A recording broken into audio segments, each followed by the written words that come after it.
Mu biseera ng'emirimu gikalubya olw'ensimbi, banka kye kimu ku bifo gy'oyinza okuddukira otaasibwe nga weewola.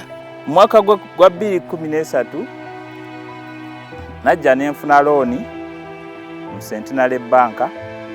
Wabula kati vulugu akolebwa mu banka ezimu atandise okweraliikiriza abeewola. Abantu bonna abeewola mu Centenary Bank mwegendereze. Obubbi n'obufere. Ofunayo looni ne batandika okuyita emabega, basobola okubba bizinensi yo, basobola okutemula, basobola okufunyisa ebizibu olwa property yo. Oluusi bibaamu n'ettemu. Era bwe yabuzibwawo n'azuulibwa oluvannyuma ng'attiddwa. Enkwe. Abakozi ba banka balina batandika okukolera emizannyo ku akawunti yange. Lindirira emboozi ya Eric Kiwanuka alumiriza banka ya Centenary okumuwola ate abakozi baayo ne bamwekobaanira okumusibya ne babba emmaali gye yali abasingidde.